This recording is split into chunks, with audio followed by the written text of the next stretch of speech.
Shalom saudara-saudara, dalam beberapa menit ke depan kita akan sama-sama dikalibrasi oleh kebenaran firman Tuhan yang akan membantu kita untuk mengingat akan posisi dari diri kita di dalam kehidupan ini seperti apa. Kemarin ini ketika saya sedang menonton film, saya tertarik dengan sebuah adegan di film tersebut di mana salah satu pemerannya berkata, meski setiap orang punya alasan perjalanannya masing-masing, tetapi kita semua pergi ke arah yang sama.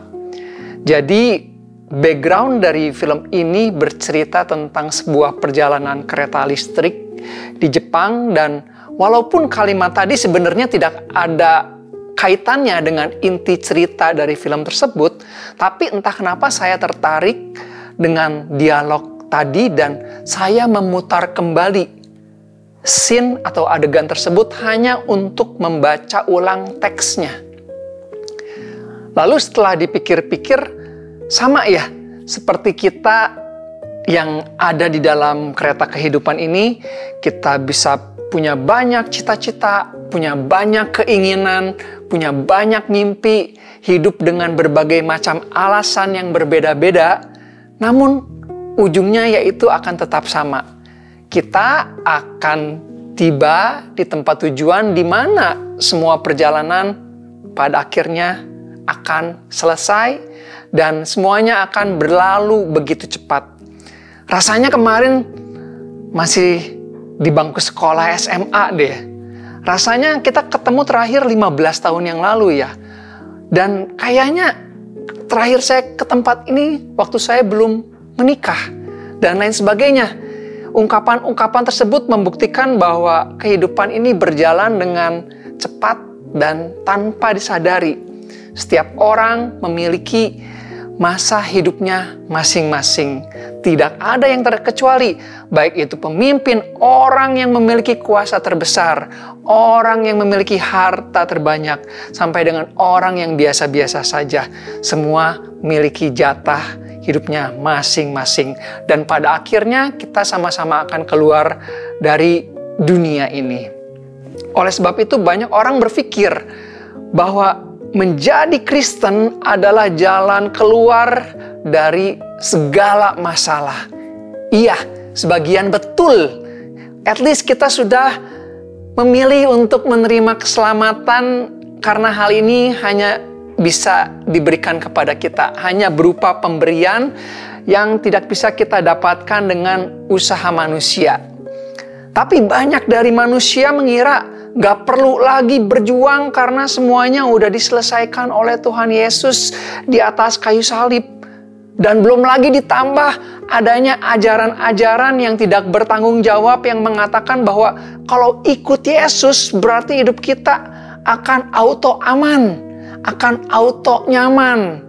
Gak ada lagi yang perlu dilakukan, semuanya udah diberesin sama Tuhan Yesus. Padahal kenyataannya enggak ya. Itu pemikiran yang keliru.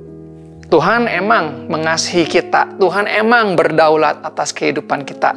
Tapi kita sebagai manusia tetap punya yang namanya tanggung jawab atas kehidupan kita, atas diri sendiri, atas keluarga. Sebagai pengikut Kristus, kita dipanggil untuk berjaga-jaga, untuk waspada, untuk siap-siap dalam menghadapi serangan musuh. Itu adalah bagian kita. Seorang hamba Tuhan yang bernama Warren Wiersbe pernah mengatakan, sooner or later, every believer discovers that the Christian life is a battleground, not a playground. Saya ulangi, sooner or later, every believer discovers that the Christian life is a battleground, not a playground. Cepat atau lambat kita akan menyadari bahwa kehidupan kekristenan adalah sebuah medan pertempuran, medan peperangan, bukan taman bermain. Maka mindset yang ada di sebagian orang ketika mereka berpikir bahwa meraih zona nyaman di dalam kekristenan itu adalah totally wrong. Ya, sebenarnya itu sama sekali salah dan keliru.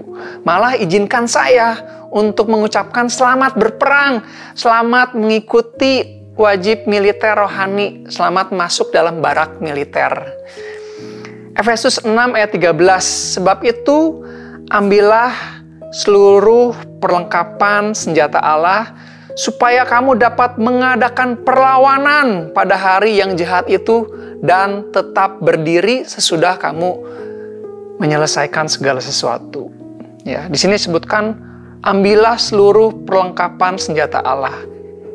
Di ayat ini kita mendapatkan gambaran yang jelas bahwa kita semua adalah prajurit Kristus. Dan itu adalah hal yang sering terlupakan. Hal yang sering kita ingat, kita lebih familiar dengan sebutan garam dunia, terang dunia, imamat yang rajani. Itu betul semua, tapi kita sering lupa dengan yang satu ini, yaitu kita semua adalah sama-sama prajurit Kristus. Maka sebagai seorang prajurit Kristus penting untuk menyadari bagaimana seharusnya kita bersikap di dalam pertempuran kehidupan ini. Paulus menyampaikan bahwa peperangan kita bukan melawan darah dan daging, yang artinya musuh kita bukanlah pasangan hidup kita. Musuh kita bukanlah atasan atau bawahan kita. Musuh kita bukan mertua atau menantu kita. Musuh kita bukan manusia, bukan melawan darah dan daging. Meskipun kita bisa berantem sama mereka, ribut sama mereka, berkonflik dengan mereka, bukan berarti mereka adalah musuh sejati kita. Peperangan kita adalah melawan kuasa-kuasa jahat, roh-roh kegelapan yang bekerja di balik kekacauan, yang bekerja di balik keributan, yang bekerja di balik konflik yang kita hadapi. Makanya di Efesus 6 ayat 13, Paulus menegaskan dengan serius mengenai perlengkapan senjata Allah. Karena dia tahu betapa berbahayanya iblis yang adalah musuh terselubung orang percaya. Dalam bahasa aslinya iblis dikatakan diabolos, yang berarti pemfitnah, pendusta, penuduh. Dia ahli menipu, dia ahli memutarbalikkan fakta. Dia membuat kita percaya bahwa musuh kita adalah sesama kita yang seharusnya kita kasihi. Di ayat ke-12, Paulus juga menggambarkan sistem kekuatan iblis yang rapih dan terstruktur. Ada yang namanya pemerintahan, ada yang namanya penguasa, ada yang namanya penghulu kegelapan. Dan ini bukan kiasan. Ini menunjukkan bahwa iblis tidak tinggal diam dan dia tidak bekerja sendiri. Dia manage dengan teman-temannya yang lain. Mungkin saja dia punya grup WA untuk menyusun rencana bagaimana caranya menyerang kita. Mungkin saja. Inilah musuh yang kita hadapi, saudara-saudara. Karena itulah Paulus menulis suratnya dengan begitu serius dan hati-hati, karena iblis itu ternyata licik dan sangat berbahaya. Entah kita baru percaya sama Tuhan atau sudah puluhan tahun ikut Tuhan, iblis tidak pernah menyerah dan tetap punya satu tujuan, yaitu menghancurkan kita. Tentunya dengan kekuatan kita sendiri, kita tidak akan bisa menang melawannya. Iblis tahu kelemahan kita, bahkan kelemahan yang kita sendiri pun tidak sadari.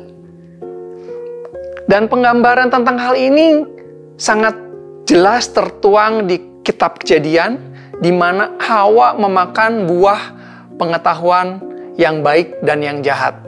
Di situ iblis berusaha menyerang manusia, bukan dengan kereta kuda, membawa teman-temannya, menodongkan tombak ke lehernya Hawa, memaksa dia untuk memakan buah. Bukan dengan cara seperti itu. Dia masuk dengan smooth. Dia masuk dengan tipu daya.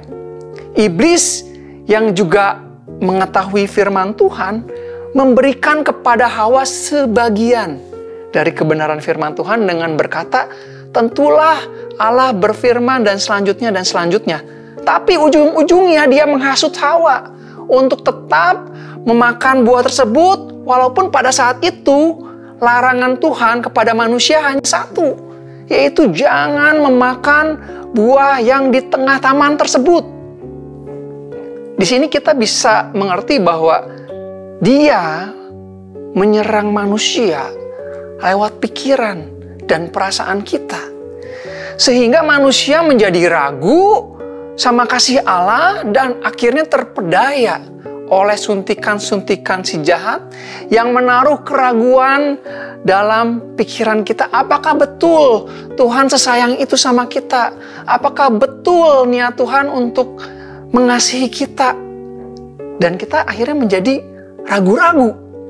Oleh sebab itu, walaupun kita sehari-hari tidak merasa berada di battleground atau di area peperangan, area pertempuran, tapi peperangan itu setiap hari terjadi di dalam hati kita, di dalam pikiran kita, yang bisa melemahkan hati kita, yang bisa mengikis iman kita sedikit demi sedikit, yang ujungnya akan mempengaruhi setiap keputusan yang kita buat dalam kehidupan ini. Dan ujung-ujungnya berefek pada kehidupan pernikahan kita, pada kehidupan pekerjaan kita, pada kehidupan sosial, keuangan, bahkan pelayanan kita, semuanya terpengaruh. Dan di situ juga Paulus tidak menjadi motivator dengan berkata, kamu pasti bisa melawan iblis. Dia tidak mengatakan hal itu. Dia tidak menyuruh jemaat berusaha lebih keras. Sebaliknya dia berkata, izinkan dirimu dikuatkan oleh Tuhan. Sebab Paulus hatam sekali bahwa kecenderungan manusia itu mengandalkan kemampuannya, mengandalkan pengalamannya, mengandalkan kebisaannya. Tapi dalam realitas rohani, hal itu tidak berlaku, saudara-saudara. Kita tidak mungkin menang melawan iblis dengan kekuatan kita. Iblis terlalu licik. Dia hidup udah ribuan tahun. Dia terlalu berpengalaman. Karena itu, kekuatan kita harus datang dari Tuhan, bukan dari diri sendiri. Sebagai contoh, waktu saya kecil, saya suka main video game. Saya datang ke tempat-tempat yang suka menyewakan mesin dingdong. Nah, tapi saya sering dipalak sama orang-orang yang badannya lebih besar dibandingkan saya. Tapi pada saat papa saya nemenin saya, tidak satupun dari mereka berani mendekati saya. Bukan karena ada papa saya jadi kuat dan tiba-tiba saya jadi jago silat. Bukan seperti itu. Tapi karena ada papa saya yang diam di belakang saya, mereka tidak berani mendekati saya. Demikian juga kita. Kita bisa menghadapi peperangan rohani bukan karena kita hebat atau kita menjadi sakti, tapi karena kita tahu siapa yang menyertai kita, yaitu Tuhan sendiri. Tuhan yang Maha Kuasa. Jadi, saudara-saudara, peperangan rohani ini nyata. Musuh kita bukanlah manusia sekali lagi, tetapi iblis dan sistem dunia yang mempengaruhi pikiran dan hati kita.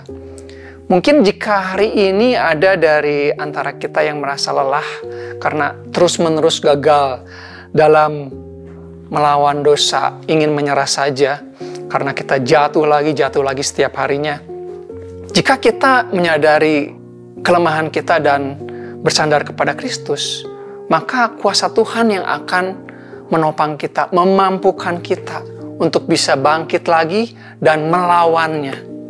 Tuhan pernah berkata kepada Paulus, cukuplah kasih karuniaku bagimu, sebab justru dalam kelemahanlah kuasaku menjadi sempurna. Kita perlu mengakui ketidakberdayaan kita di hadapan Tuhan dan membiarkan Tuhan membantu kita, menolong kita berkuasa dalam kehidupan kita. Di setiap kita menghadapi masalah yang sedang kita gumulkan, ada baiknya kita berdoa, minta Tuhan memberikan kekuatan dan menghadapinya bersama-sama dengan Tuhan. Amin. Mari kita berdoa. Terima kasih Tuhan untuk firman-Mu ini. Lewat renungan ini, kami mau sama-sama belajar dan diingetin bahwa hidup ini adalah peperangan rohani. Kami mau melibatkan kuasa Tuhan bekerja dalam kehidupan kami, karena kami tidak akan menang dengan kekuatan kami sendiri. Kami perlu Tuhan yang kuatin supaya kami bisa terus berdiri dan bisa meresponi segala sesuatunya di atas kebenaran firman Tuhan. Izinkan kami untuk terus bertahan dan menyelesaikan semuanya sampai akhir. Ini bukan mengenai teknik atau taktik, melainkan mengenai identitas siapa kami di dalam Kristus. Di dalam nama Tuhan Yesus kami berdoa. Amin.